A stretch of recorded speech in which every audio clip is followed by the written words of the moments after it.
자, 이번에는 몇 가지 예시 상황에 대해서 운동 방정식을 세우고 푸는 신용을 좀 해보겠어요. 그 각각의 운동 방정식을 풀거나 또는 안 풀거나 하는 것은 수업 시간에 했거든요. 지금은 뭘 하려는 거냐면 여러 예시를 늘어놓고 운동 방정식을 세워보고서는 어떤 특징적인 차이가 있는지만 좀 주목해서 보려고 그래요. 푸는 것 자체는 지금의 목적이 아니고요. 자, 첫 번째로 예를 들어 중간고사 직후에 숙제로 내줬던 그런 예시 한번 생각해 볼게요. 자, 뭐 이런 데서 절벽에서 우리가 어떤 공을 평 하고 쐈어요. 평 하고 쏘면 뭐 이렇게 떨어지겠죠. 포물선을 그리면서.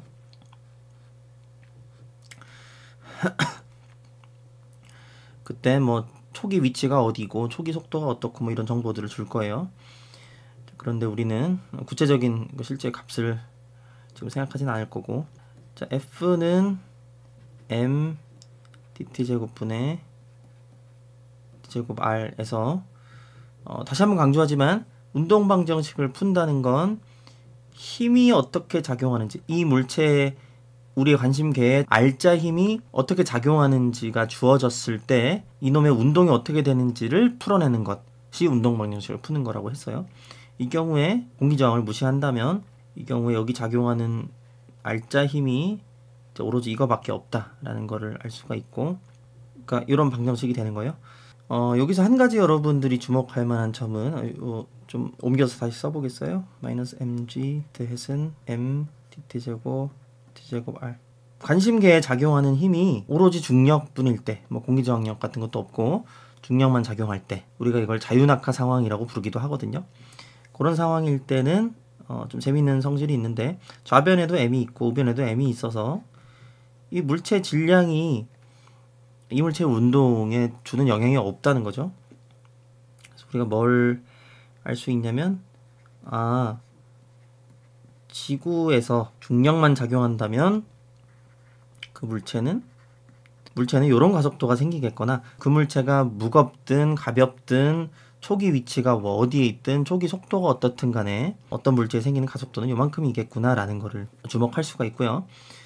우리 요 예제에서 이 점을 강조하지 않았는데 뒤에 피사의 사탑에서 두 물체 떨어뜨렸을 때 동시에 떨어지는 거를 얘기하면서 이 부분을 얘기한 바가 있어요. 공기저항이 작용한다면 얘기가 또 달라지죠.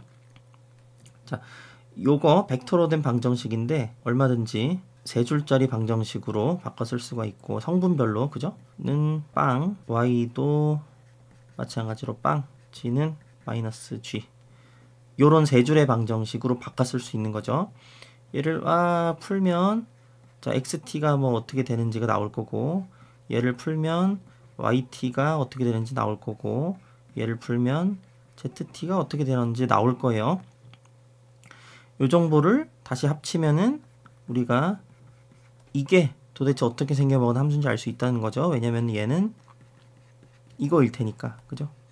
y좌표 y햇, z좌표 z햇일 테니까 이 각각을 풀어서 x, y, g가 어떤 함수인지 알면 시간에 따라 위치가 어떻게 되는지 아는 셈인 거예요. 자, 뭐 이 중에서 원리적으로 세 개를 다 풀어야 되지만 그나마 제일 어려워 보이는 요것만 좀 살펴보겠어요. dt제곱분의 d제곱 z는 마이너스 g라는 이제 방정식을 막 이렇게 풀면 되는데, 푸는 과정이 사실상 좌변, 우변을 t에 대해서 한 번 적분하고 또 한 번 적분해서 zt를 얻어내는 그런 과정이겠어요. 지금 풀진 않고 푸는 신용만 했는데 다른 예제랑 좀 비교를 하려고 지금 이 얘기를 하는 거예요. 이 푸는 거 자체는 이제 생각하고 넘어가겠어요. 여러 번 풀었으니까. 자, 요 옆에 부분들을 좀 지우고 다른 예제를 좀 써보겠습니다. 자, 다른 예제 하나만 볼게요.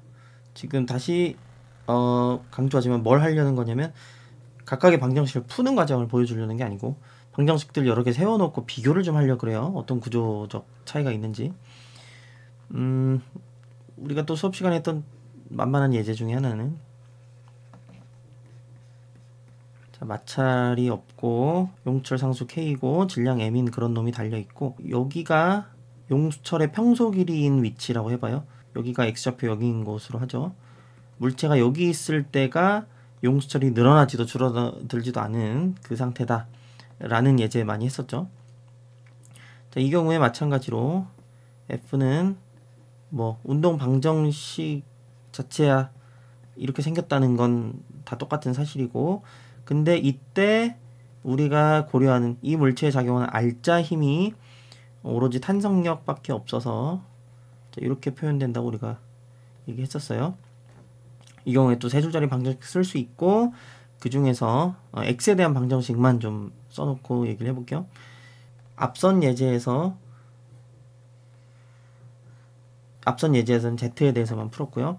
여기서는 x에 대해서만 좀 관심을 가져보죠. 그럼 dt제곱분의 d제곱 x는 마이너스 kx 이런 방정식이 되는데, 얘도 운동 방정식의 한 성분이고 얘도 운동 방정식의 한 성분인데요.